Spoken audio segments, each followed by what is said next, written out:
We ready, Day? All right, so welcome back to Check Game Podcast. I'm here with your boy, Alvin Williams. Yo, what's up, Fats? You know I'm here with you, baby. That's what's up. That's what's up. Let's get into this episode 6, and we're going to talk about your 2001 season, where that's the year you got to be a starting point guard. You took them to the playoffs. Let's kind of start into that season where the beginning of the season you wasn't starting that year. Am I correct? No, you're 100% correct, man. That was a crazy time, man. You reflect back. I remember that year, that summer, that 2000 year summer. The year prior, I got traded. I got traded to Boston. Boston sent me back. Said I had 74-year-old knees. My knees through the MRI and all that. They said I had the knees of a 74-year-old. And then that happened. So I got sent back to Toronto after the trade deadline, and I didn't play. After I didn't play, but that was the first year as an organization, a franchise, we made the playoffs. So we played in the playoffs, and we played the New York Knicks, and I ain't getting no burn. I remember sitting there watching the crowd and all that, and like, damn, man, like this is a crazy environment. But that summer, they made a coaching change, and it's funny. Somebody that's close and dear to us as a free agent, Catino Mobley was a free agent. And me and Cat, childhood friends, and spent a lot of time together, worked out together, sharpened each other's game. And Toronto was really interested in him. And at the same time, we had brought Coach Lenny Wilkins in, the legendary coach Lenny Wilkins, who's coached many years, won a championship. At that time, he was the most winningest coach in NBA history. And we had Cat at dinner. It's myself, the coach, and they brought me in. And I'm thinking the whole time that, they just bringing me in to try to get Cat. And I remember Coach Wilkins took me outside at a restaurant when we were leaving. He was like, hey, you're not here just to help bring Catino here. He's like, one of the reasons I took this job was to get an opportunity to coach you. So that made me feel real good going into that season. So before that, I was a little doubtful, had a little pessimistic, but when Coach Wilkins came and took over, that was a green light for me. He gave me a lot of confidence, instilled a lot of confidence, and gave me the opportunity. But at the same time, they brought Mark Jackson in, the legendary Mark Jackson, the OG, my man who helped me so much, and I had to play behind him. So that's why I didn't start. Mark Jackson, New York guy, right? Yeah, New York Knicks. I watched Mark St. John. Played against Mark when he was in Indiana, but I watched him. He was always a bigger guard. I always admired how St. John's played him, and Walter Berry and Willie Glass and all these Sheldon Jefferson, and oh my God, like they had some Malik Sealy, like all these guys, man. Getting a chance to be in a locker room with Mark Jackson and learning from him as a point guard, it was an unbelievable experience. So you started off that year on the bench, but you was getting some time. Yeah. I was coming off like sixth man, sixth or seventh man. Yeah, you was balling, and when did you get to start to be a starting guard in the NBA? Well, you know, it's crazy. When I first went to Toronto, I was labeled as the starter, but I didn't play well. We had a young Tracy McGrady too, who was very versatile. D Brown, Muggsy Bogues. So we had guys in there. If I ain't show improve, my spot was real. I can be on the bench at any time, and a lot of times that's what ended up happening. You know what I mean? Some of the things with the coach, but to be honest, man, I didn't play as well as I could play, and I ended up not starting. And then you bring Mark Jackson in there to be the full time point guard, and I think Muggsy was hurt, and Mark was the full time point guard, but I was playing behind Mark. And then at times, I would play alongside of Mark. So I would be the two, Vince would be the three, Mark would be the point. So we always played together. And then at one moment, like right at the trade deadline, I want to say me and Mark were together, dog. We were driving because we were very close when he was in Toronto. We was driving, I think we was going to the Eaton Center in Toronto. And it came across the radio that Mark Jackson was traded. I want to say that's how it happened. But um, but yeah, Mark Jackson got traded at trade deadline in February, and then that's when I became the starter. But I remember before that, Fats, it was the game before that. I don't know who we were playing, might have been playing, I can't remember. But I heard Coach Wilkins, along with his coaching staff, as we walking past, I remember him saying, he's ready. And at the time, I didn't know what he was talking about, but I'm thinking that that's might have been what he was talking about because the trade happened the next day. Mm-hmm. So Mark get traded. Where did Mark get traded to? He got traded to the Knicks. He went back to the Knicks. You know, that's where he started. You know, he was Mm-hmm. drafted by the Knicks, got Rookie of the Year, New York. You know what I mean? So yeah, he got traded to New York for Chris Childs. Chris So Childs came over. Chris Childs came to Toronto. Yes, yes. So now you're a starting point guard in the NBA. Coming from college. Now you're in the pros, and now you're a starting guard. You remember who you went up against, or give me your experience now. How you feeling? What's your mojo? What's your energy like now that you're a starting guard for a professional NBA team? What's that like? Well, I mean, that that wasn't always a focus. It's always just being good and you know what I mean, getting respect. And I always felt like I had the respect from my peers. I always felt I had the respect from my teammates just because the way I approached the game every day. I approached it every day. I practiced hard. You know what I mean? Every day I was respectful. I was inquisitive. I asked questions to the older guys. Like I just had a respect level for everybody. So I think my teammates had a respect for my approach. I think my peers from playing against them, whether it's the summertime, whether it's in summer league, whether it's all I was damn near a full-time career summer league player. I played in the summer league about 3 straight years. I might have been one of the oldest dudes in summer league at one point. But that's what I had to do in order to get to where I wanted to be. But my rookie year, I got a chance to start. I got a chance to start when Kenny Mm-hmm. Anderson got hurt. So I've been in the starting role before, Mm-hmm. but this time it was like it was different because it was really the first time I had a coach that believed in what I could do and Mm-hmm. was there to support what I could do. And I was older. I was more mature. I was about 26 years old now. So it felt good, but it was one of them things like, all right, let's make this run because we made a trade with a great all-time point guard and now I can't let the team slack once we go in a different direction. So it wasn't no pressure because also Lenny Wilkins talked to me, Coach Wilkins. Hey, continue doing what you've been doing, and that was it. So it felt good to answer your question. Lenny Wilkins, he was a point guard, so obviously he's seen something in you that probably resembled himself, or he liked your toughness or grit.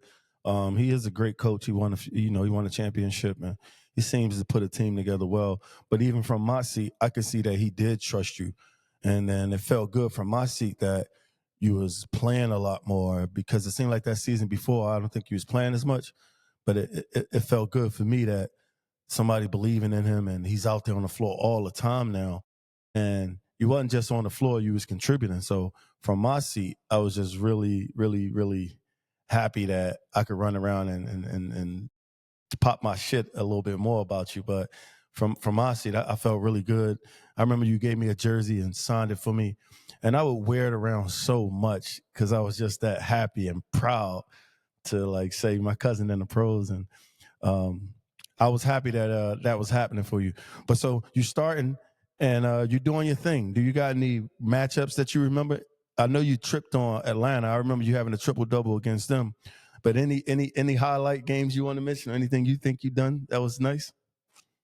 Man, I mean, so the dope thing about that, it was bittersweet when that trade happened because I was getting an opportunity to play, but I was also getting an opportunity to learn from the best or one of the best, right?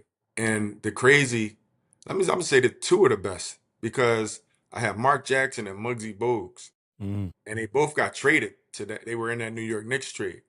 Muggsy Bogues was in Toronto longer than Mark, and I spent a lot of time with Muggsy. I learned a lot from Muggsy Bogues. I learned a lot from D Brown at that guard position, and Doug Christie was traded to Sacramento, and our team just changed. A lot of the people I got some gain from at that guard position, they were gone.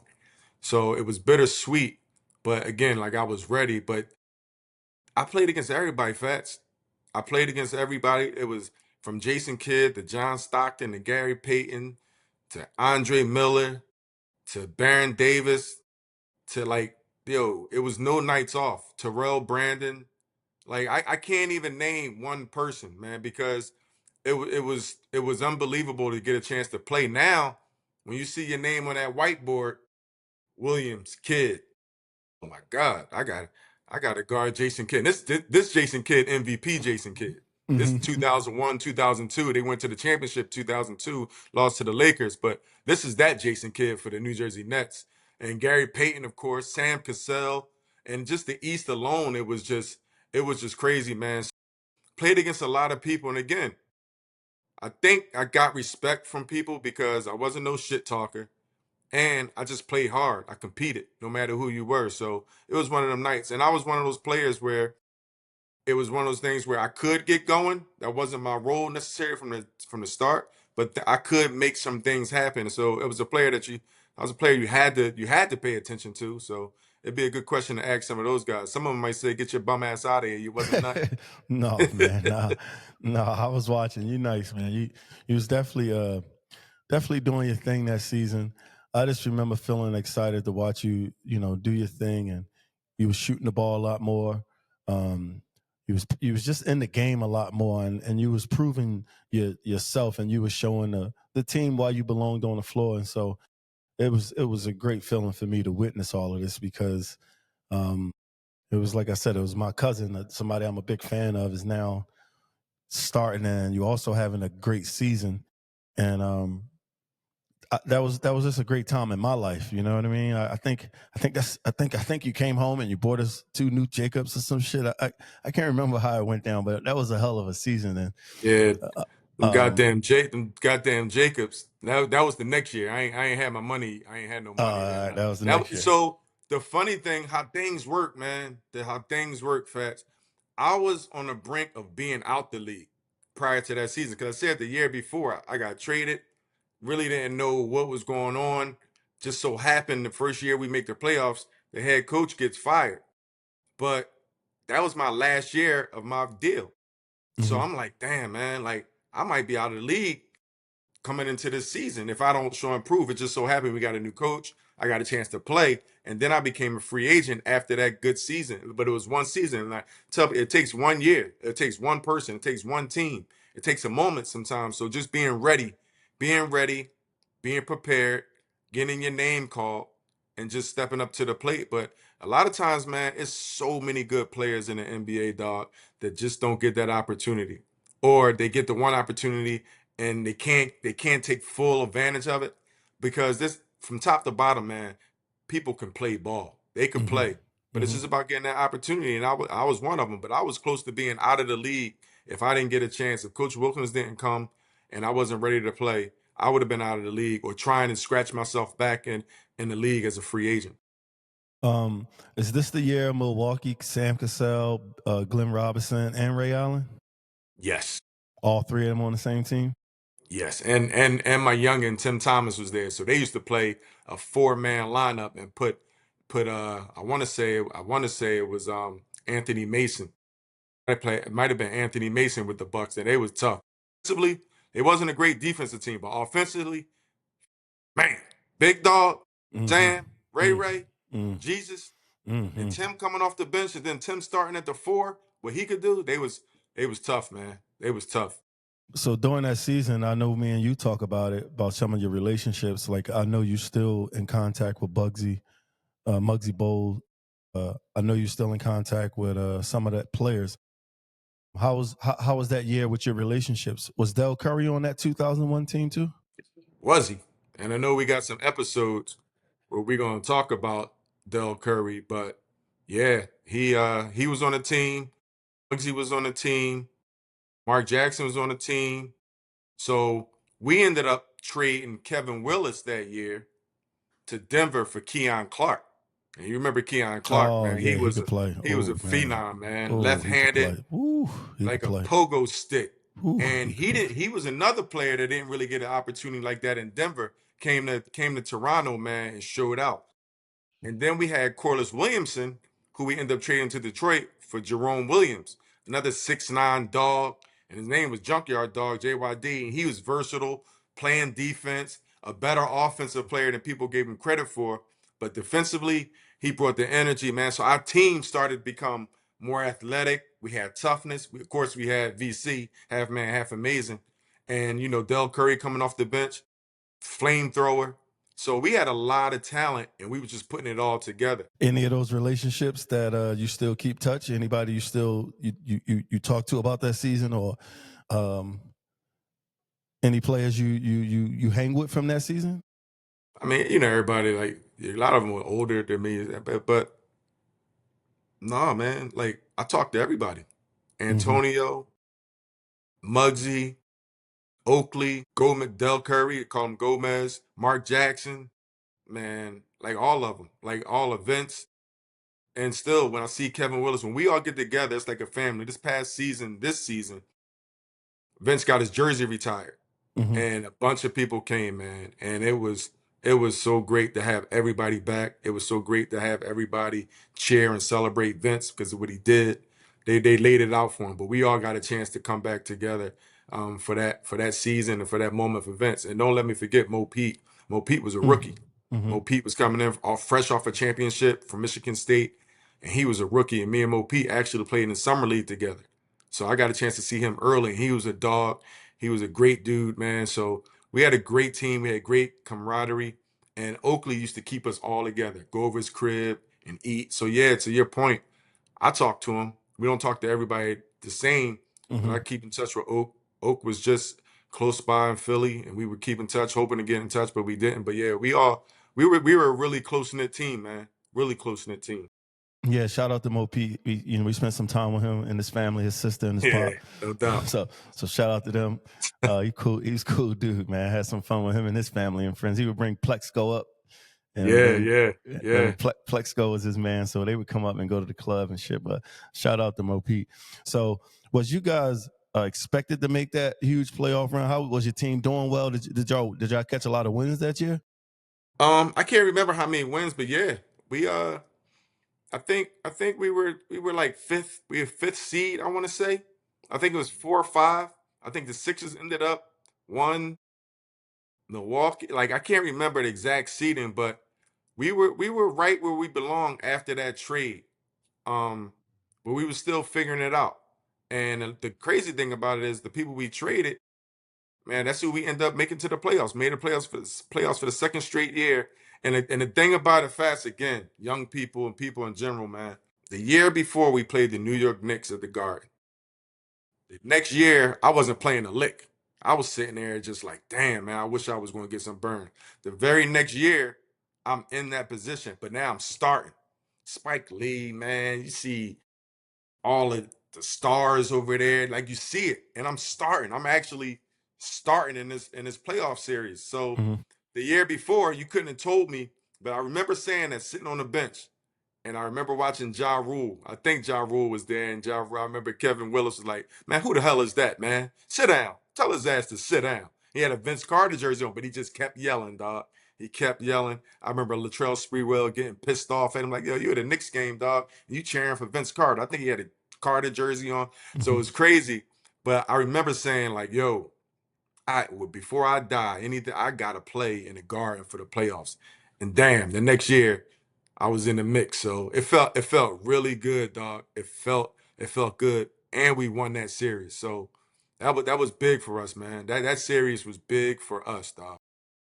Well, in that series, you played really well. If we want to get into that, um, you let's stay on season before we get to the playoffs. During that season, I want to Hmm. ask you, what's it like playing with Vince Carter? Like, what do you like knowing you starting and you playing with Vince Carter and the lights is on and like you said, the big people coming to see Vince Carter, like Yeah, like so they come. the fans is out for Vince Carter. Just give our viewers or audience a feel of what's that like playing with a superstar of that magnitude every night, yo. Man, it's damn near like going in a house and it's just fireworks. Every day you come to work or you go play on the court, something's gonna happen. Mm. Something exciting, something you just don't know when it's gonna happen. You don't know how many times it's gonna happen. And it turned from being just like an exciting player and a highlight guy, and that turned quick to a player that you can rely on. Like people used to give Vince a lot of flack because he smiled and you know what I mean. Like people were saying like he don't really love the game and he didn't have the approach that everybody. But nah, when the money was on the line, he gonna hit a three. He gonna dunk on you for game. He gonna make the 2 foul shots. He gonna make a steal. He's gonna do something to win that basketball game. And it used to upset me when I used to hear people talk crazy about him because I'm like, what? They not seeing what I'm seeing. But at the same time, Vince turned into like a human highlight. I can't say human highlight film because that was Dominique Wilkins, but he turned into somebody where people just was like, let's see what he can do or he's going to do for the price of tickets. To the person like, you really sit down and break down his game. Yo, this dude really knows how to play. He could pass, high intellect, high IQ. He had it all. He just had it all. Athleticism, and the game just came easy to him. So it was unbelievable playing with Vince. It was like playing with your big brother. It's like you can go down the street and smack somebody, but knowing your big brother, the man on the block, so ain't nothing gonna happen to me because they know I can always run home. So I can mess up all game. I know at the end of the day, I can give it to VC. Take us home, baby. So he was that type of player, man. I love playing with V. Well, in that same space, I want to be accurate and say he was being compared to Kobe. He was being compared. He was a top 5 player in the league in that space. And you introducing me to him, I'd always had positive words to say to him, and I was a fan of his game. Yeah, I'm a big fan, and I always thought he could shoot the ball really well. But in that space, he was being talked about as the top 5 or the top 3 NBA players in the league. So Vince was just phenomenal. Me as a fan watching it, I just wanted you to give some intake on what's it like being on the court with the guy. You know what I mean? Hey, so flag on the play. I'm gonna check you real quick. He was never at that moment compared to no Kobe Bryant. In 2001, he wasn't. No, it was him, then Kobe Bryant. He was being compared to Jordan. He was Damn. being compared to Jordan, and the reason why Kobe was but Kobe had Shaq. So they always like, who team is it, Shaq? Yeah. And Shaq was so down. But Vince had his own. But it was a moment where, and they would go head up. You pull up some film and all that, like, and you see them, dog. It was very interesting. But to your point, he definitely was. I would always say it was Shaq, Tim Duncan, KG, AI, Vince, and then like the Kobe's, and then like Ray Allen, Jason Kidd, like those guys, Gary Payton. But like just consistently, like those guys were the guys, man. Like really, really, man. Then T Mac came along, but Vince was at that time, that stretch. Vince was definitely right up there if you want to mention top 5 player. Now that you say Tim Duncan, I guess it was Duncan around that time, and Kobe. He wasn't Kobe yet. He was still with Shaq at the time. Yeah, So he was in that right. shadow. Yeah, We ain't gonna confuse nothing. Kobe still was the done. That was just they had 2 Dundadas. But I think he got overshadowed a lot because he couldn't show really what he wanted to do till later on. But at that moment, 2000, 2001, when Vince came back from that dunk contest in 2000, then he went to he had the craziest run. The dunk contest put everybody on the map with that dunk contest. He won that, played in the All-Star game. Then went to the playoffs. He came back right after that dunk contest, played on NBC, and gave Phoenix Suns like 50-something. And then he went to the Olympics and jumped over the 7-3 ball in the Olympics and won a gold medal. Like everything was just Vince Carter. So he just had a crazy momentum, and he was just showing what he could do at the highest level. Yeah, so during that season, you said Mo Pete was a rookie. Vince was balling. You now starting. You getting in your groove, and y'all packing up some wins. Do you have an instance of coach telling you, Al, let's do your thing. It's time for you to take over. This is your team, because it seemed like Vince is the go-to, but you more the floor general. You running things out there. You know what I mean? Like you putting everybody in place. And my friends, they say Al could pass the ball. It's such a noticeable tendency on you the way you pass it. There's intent and precision with your passing. So getting going. What was your teammates feed to you? Or they Al, shoot it? What's it like with you and your teammates out there? Yeah, it was great, man. And Coach Wilkins never really told me anything other than continue doing what you've been doing, right? Playing good defense, competing on defense, and then just running the show. Vince Carter's the man. Antonio Davis is our second option. Mo Pete over here, he gonna spread the floor out, shoot the 3, run the floor. Charles Oakley gonna set killer screens, pick and pop, hit a jump shot, Del Curry's gonna come in. So I knew what everybody wanted to do. I knew and then I come after all that. I come after all that. And then what I realize is third quarter come, fourth quarter come. Now they double team events. Now they kicking it out. Now I'm just knocking down the open jump shot. Now I'm getting to the free throw line. Now I'm making so that same season, it was at one point where I was averaging most of my, I only averaged about 9 points, but I was averaging about 7 in the fourth quarter. Right. Mm. So like it started coming down to like fourth quarter. And it used to be funny because if I was scoring in the fourth quarter or something like that, some guys on the bench would put up fours, like it's his time. And that felt good. Like that was the winning time. So it felt really good. My man Michael Stewart, Yogi, he was a big supportive man, and we used to always geek off. And he was probably my closest friend on the team because we used to hang around. We hang out a lot. But it felt good. But again, dog, I'll be remiss if I don't give Mark Jackson credit for that because he showed me how to be like all the other guys showed me as well, and he was patient with me. But Mark showed me how to be a point guard. Mark was this dude.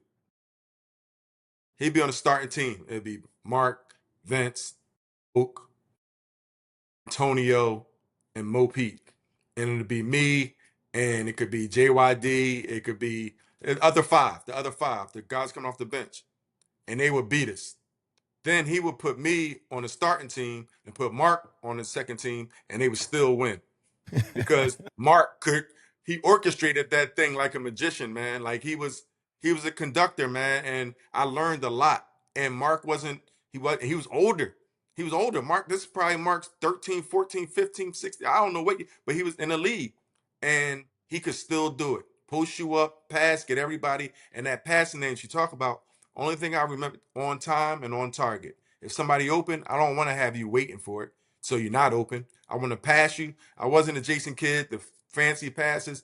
I was on time, on target. So when you came off the screen, we had great screen setters. So when Dell come off the screen, I got to make sure it's in his pocket. So all he got to do is do what he do, and that's shoot it. So that's why I took pride in that. And then not turning the ball over. Not turning the ball over was key because I knew every possession was critical. No, that's something that definitely stand out about you. Not turning it over and your precision on your passing. You mentioned some of the guys you played with. Chris Childs was a part of that team too, right? Man, Chris saved us a lot of times because when I'm getting my face cooked, Gary Payton, Tim Hardaway was like he was limping around. Chili would say, "Yo, man, I got him.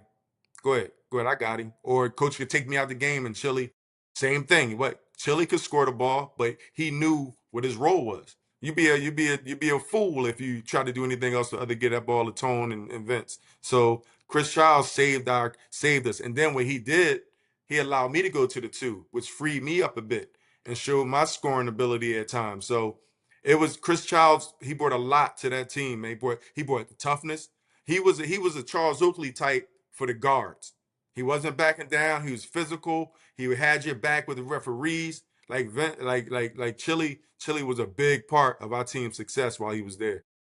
I mean, he would hang out a little bit with me, and I just remember him saying, call him Chris with a lot of style because he liked to drink Cristal, apparently.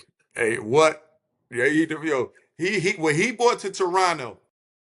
He was the first person in Toronto they sent. He would have a section. He would have the bottles. And I never forget. I wonder where we was somewhere, man. And I didn't go out that night. I didn't go out that night. And I remember him coming back from the club talking about, yeah, man, waitress going to try to serve me Don P, knowing I'm Chris with a lot of style. Hey yo, Chili was the man, dog. When I say cool as hell, dog, and we got close. You know, we was kicking it, man. Like people would come home from Philly, like come up, and he come to Philly, hang out. Like Chris was like I said, on and off the court, man. Chris was good for our team, man. Antonio Davis, he was a big shot maker. He's a big time player. I remember him having a really nice career to say at that position, but during that season, he's hitting a lot of jump shots, and he could play, man. I was really a big fan of Anton Davis. His jump shot was cash. What's that Nah, like with you and him? yeah, man. Tone was the man. Tone was our team muse. He was the team that had us calm, Tone muscles and everything, but he was He was like a teddy bear. Like he in the locker room, he's speaking sensibly. He's talking to us like, yo, keep it cool, like da da da da. But going out there like a dog. And Tone, unfortunately for him, he had to play out of position. He had to play the center position, Mm-hmm, right? mm-hmm, And he was undersized, going against guys like Shaq and like these guys, man. Like, he had to guard them. And what he was able to do coming from Indiana, expand his game, turn around jump shots, pick and pop, pump fake, get to the basket, super athletic, shot blocker. But he was a guy was pivotal again in our success. Everybody played their role to the T, man. Everybody played their role in. I mean, Tone just being sacrificed in his game, guarding the toughest dude, and that back then, that's when the bigs were big. You know what I mean? You had to guard the bigs, and it started a lot mm-hmm. of times it was an inside out game, and Tone held it down for us. Um, Speaking of your relationships, I wanted to mention Keon Clark. He was a big time role player, and that boy had some game on him. And just another player of yours I like to give a shout out to and give some of your relationship or how it worked out with you and Keon. He was sick.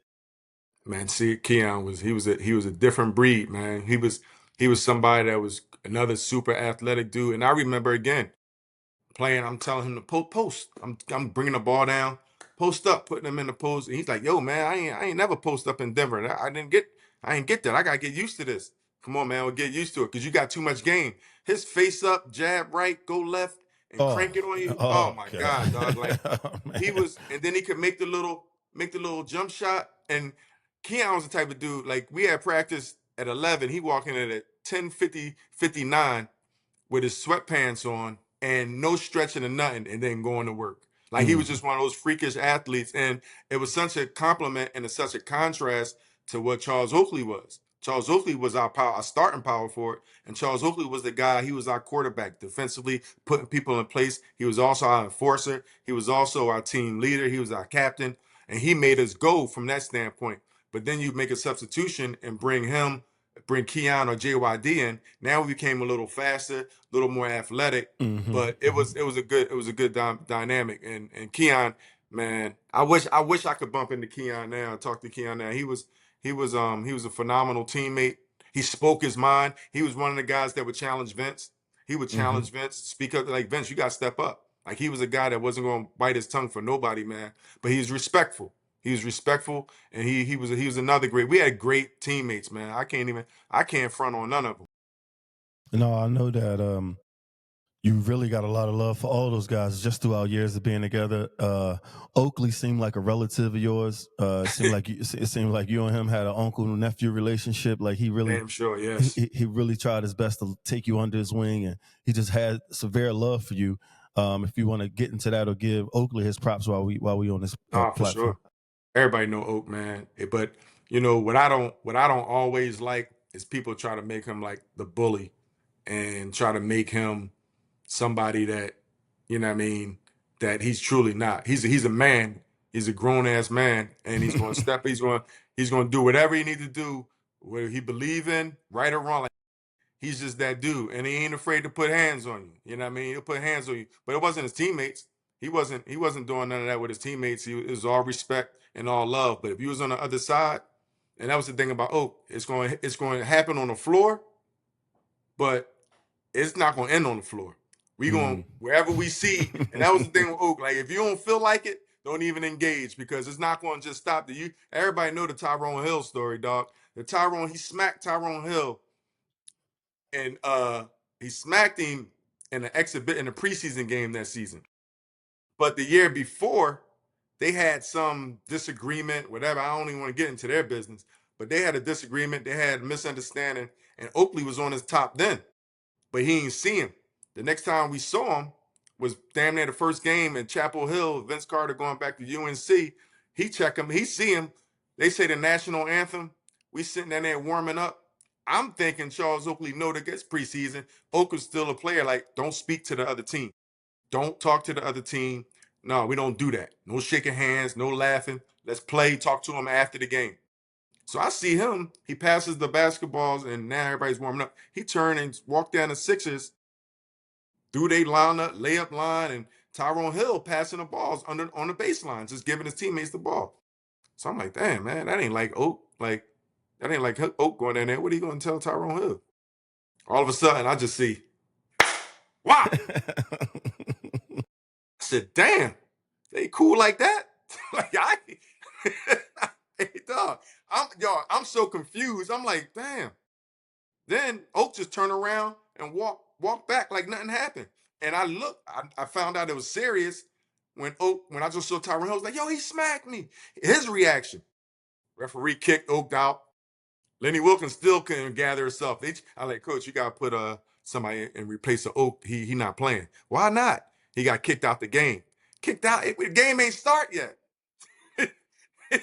he got he got sent to the back. And then we get back there, Oakley's just sitting there like nothing happened. But we played the Sixers probably 2 or 3 times in a regular season. And every time he saw Tyrone Hill, dog, he was on his top. He was at him. Tyrone Hill had to come here in Toronto with security. Like our team security had to be around Tyrone Hill.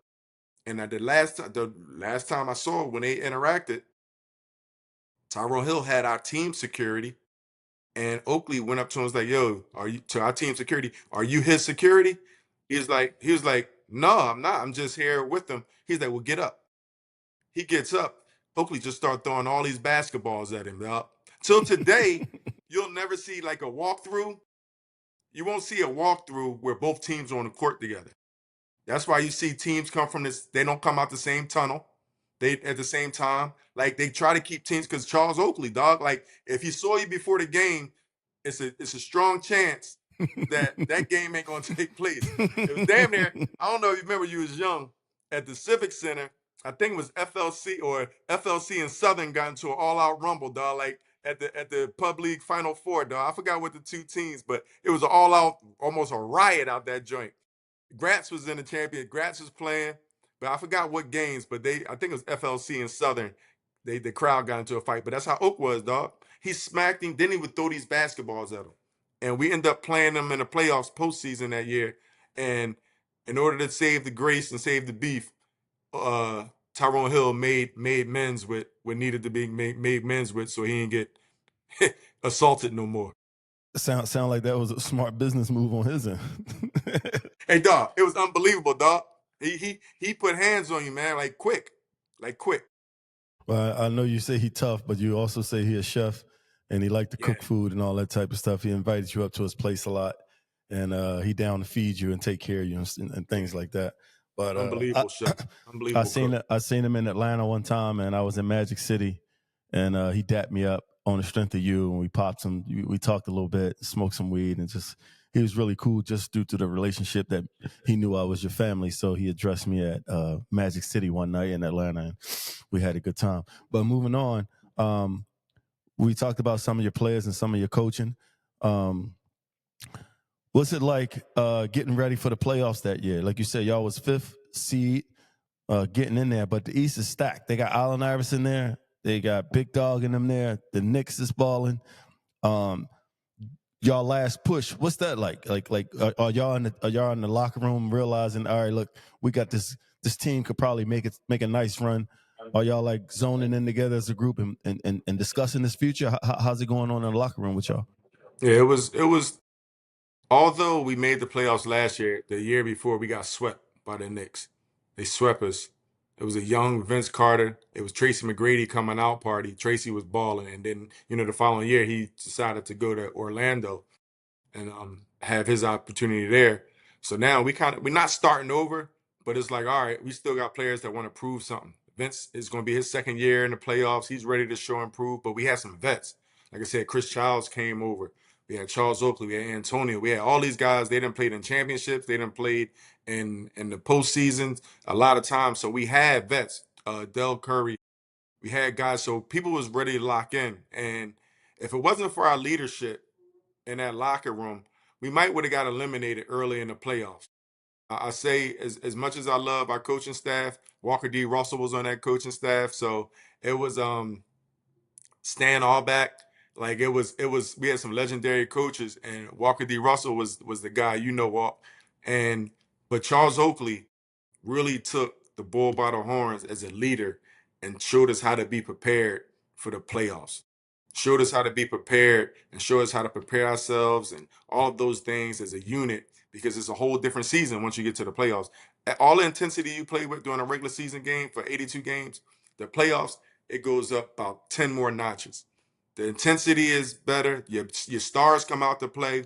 Every coach and every game plan, you know exactly what you're going to do. So you really got to execute to the T. You really, everything you do well, you got to be excellent at it, or you can find yourself losing. All right, so that year, y'all balling, y'all make it to the playoffs as the 5th seed, and y'all going up against the Knicks, right? Yes, sir. So last year they swept y'all, and this year is a fresh start. Y'all going to start up against the Knicks, right? Yep. Who on that Knicks team? Man, Allen Houston, Latrell Sprewell, Marcus Camby, Glenn Rice, Glenn Rice, Mark, damn. yeah, Mark Jackson, Charlie Ward, Rick Brunson, Othello Harrison. They was good. They was a tough team, and they had two monsters on the wing. They had two monsters on the wing, and they had a captain leading the charge with Mark Jackson. So they were tough. So now Mark's traded, and that's your OG, but now y'all two playing each other in the playoffs? Playing against each other in the playoffs, man. That's sweet, man. It can't get it no better than that. And so Yeah. y'all facing the Knicks. Mark at the point, you at the point. Yep. How you feeling, man? Tell me what's going on. How you feeling right now? You in New York City at the Garden, starting against your man Mark Jackson for a playoff game. A Fats, when I tell you it was no better feeling, because like I said, the year before, all I was telling myself, I gotta be there. And damn, a year later, I'm there.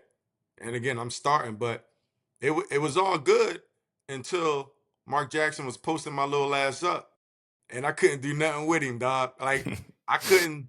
Game one, I just remember him posting me up, back me down, little jump hook, smack me in my ass, run down. Mark, if anybody know Mark, Mark is a jokester, coolest dude ever, but he can get under your skin with a sense of humor, dog. Like he going to work. But remember I told you, we traded for Chris Childs. So Chris Childs came in, and Chris was stronger. He's a better defender. And Chris did a better job. Mo Pete got pushed to the bench, but Mo Pete came in and started playing as well. He was bigger, a little taller. So we kind of negated Mark Jackson posting up. And then we went to, then they start going to Allen Houston and Latrell Sprewell. And I ain't gonna lie, they was cooking my face, both of them. Allen Houston, dog, first of all, he was a childhood hero of mine. Like watching him grow up in Tennessee, he wore number 20, very close to his dad. And I just remember that relationship, always hearing about that, listening to him, watching him on ESPN, but having a chance to play against Allen Houston. We had the same agent as well. Just playing against him as well, I was just like, damn, but Allen Houston, when I say it was nothing I could do with Allen Houston, man. He was one of the coldest, man. One of the coldest, smoothest, pure jump shooter. But he do it all, man. Do it all. Well, if my knowledge served me right, the game one, you had 8 assists, you had 0 turnovers, and you had 19 points. And game one of that series, what was that like? In game one, you balling. I mean, you out there putting your thing down against Mark Jackson. You got 8 assists and no turnovers. You balling. Yeah, it was good. Like it felt good. I remember Big Mark Jackson from Philly, my homie. He was at the game, and I remember him like right in the center. He's like, "Yo, Al, go to work. You gotta shoot." I remember him saying that, and you can't hear anything. I remember Cat and Sean Colson. I think they came to the game, so some people from Philly came out there, but we lost, Fats. And Ah. I never forget that feeling. Like, damn, I played well, but we lost. Am I doing too much? Am I getting Vince involved? Because remember, I was telling you, like, I got to come last. I got to make sure everybody else, because we was winning other ways, but I I got to make sure everything else is going right. And I remember we lost that game, but I also remember one thing, and this is a turning point for us. Every time I put the ball down the floor, uh, Jeff Van Gundy would call out our play. And he knew the play. They was meeting us in spots, dog, before we would get there. We would try to run to a spot. They already knew what we were doing. So they was so much more prepared for game one than we were. But we came back home to Toronto, and Charles Oakley said, we got to do a better job of preparing. And I remember after that, we would have full out practices. Second unit, first unit. Second unit would be the New York Knicks. We would do all 8 plays and play against them, and we would just scrimmage like it was the beginning of the season. And that helped us start being more prepared for game 2, 3, 4, and 5. So Charles Oakley stepping up to the plate, challenging everybody, challenging the coaching staff, saying, yo, we got to be more prepared. The Knicks was more prepared than us. So that was a turning point for that series. So did y'all sweep them, or that was a 5-game series? That went all the way 5. See, back then it was the best out of 5. It's not now. It's all the best out of 7. The first round was always the best out of 5. So Oh, we okay. it went 3-2. We lost the first one, won game 2, and then I want to say we came back and won game 3 or lost. I can't remember, but we end up winning game 5 on the Knicks home court. Well, let's step back at game 2, because game 2 you had 23, 4 rebounds, 2 assists, and if I'm the game-winning shot in game 2. No, not the game winning shot. That was game 5. It was not a game winner, but it sealed the game. But game 2 is when we start playing Chris Childs more at the 1, and I went to the 2. So you see the assist numbers was down. I was letting that Yeah. thing fly. I was letting that thing fly, but they moved me to the 2. So I had a little 23. You know what I mean? I had a little 23. You know what I mean, Jordan? You know what I mean, little Jordan? So that's game 2. Game 3 you had 9, and game 4 you had 18, and game 5 you had 18. So you're saying that's game 5 when you hit the not the game winner, but it kind of closed it, right? Yeah, it closed it. I think it was a 1 possession game, or maybe even a 2 possession game. But I came down, and actually, I'm feeling good, dog. I'm feeling good. I try to put the ball between my legs against Allen Houston, Mm-hmm. and I slipped. My damn Nikes blew out, Mm-hmm. and slipped and lost the ball. And Vince got it, and right away, he drew 2. They ran right to Vince, and Vince did a little pocket pass in between them, and the shot clock was running down, and it was under a minute, and it was a game. It was pretty much the seal of games. People here in Toronto call it like a big shot until Kawhi Leonard came and knocked that thing down. But that was a big shot for me. It helped my confidence a lot, man. So that helped us win that game. But everybody stepped up again. I remember Antonio had a moment where he was playing really at a high level. Hopefully, he was making big shots for us. You know what I mean? Del Curry was out there. Like Jerome Williams was a big part, because I mentioned Glenn Mm-hmm. Rice on that team, right? Glenn Rice, they put us in the trick bag for a second in Toronto. They starting Glenn Rice and putting him at the 4. They put him at the 4 because unfortunately Marcus Camby had an issue where I think his sister was kidnapped during that series.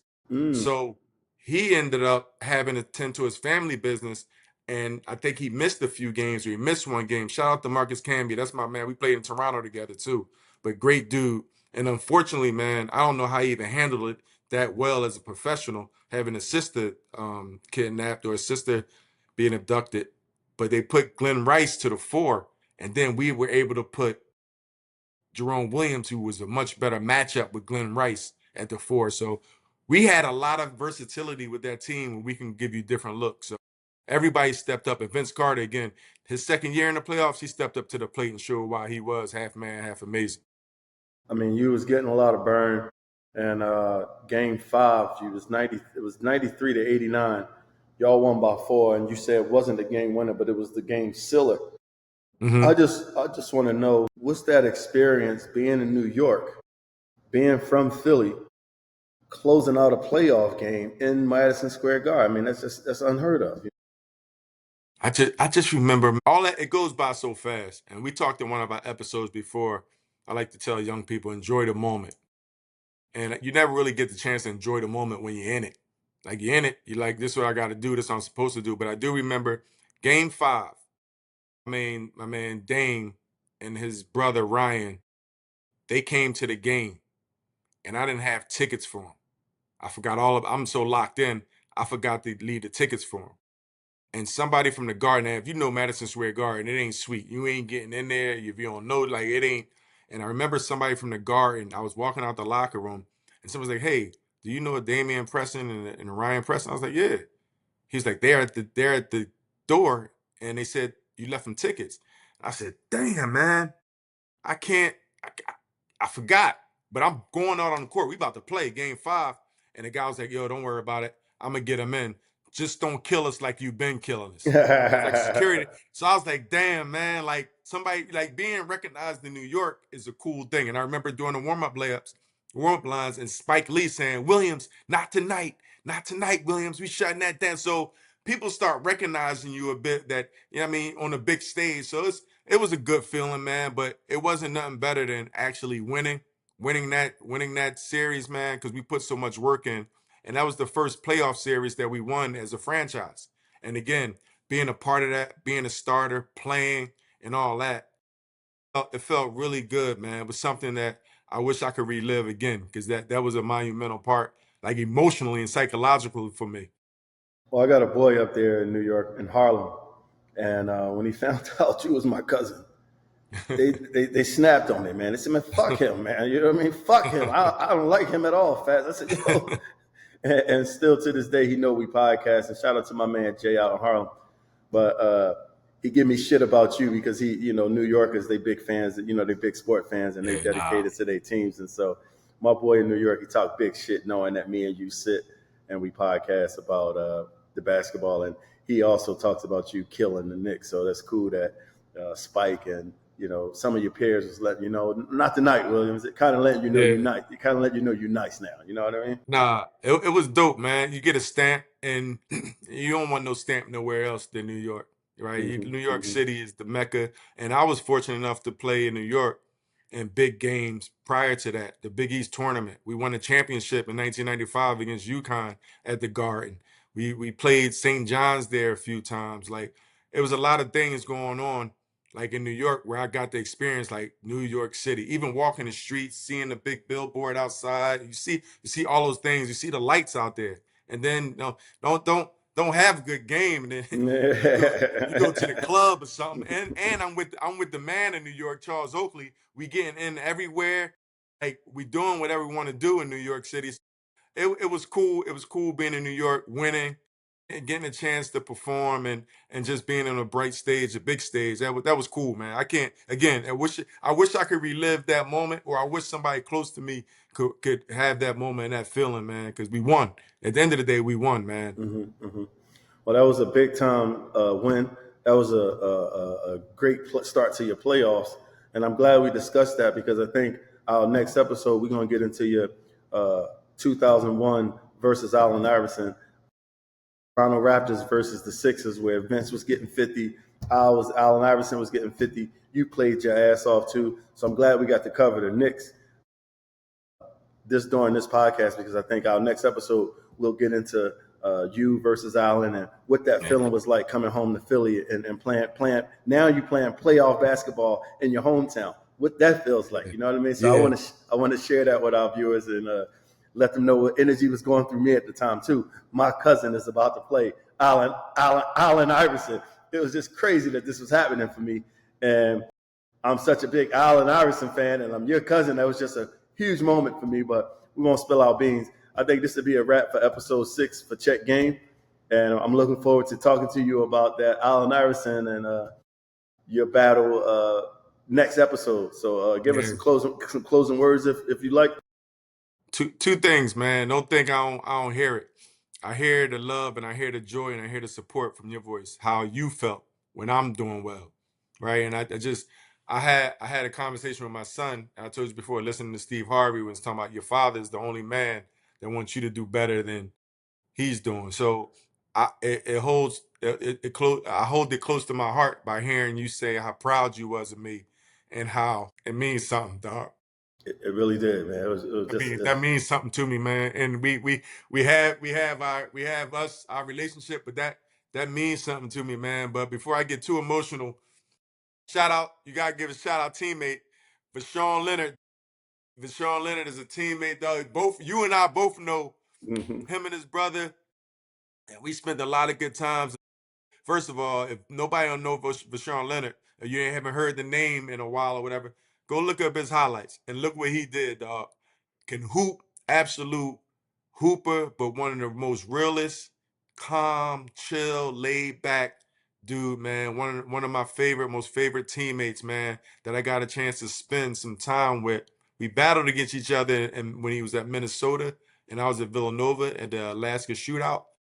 But Vashawn Leonard talking about shout outs to teammates, man.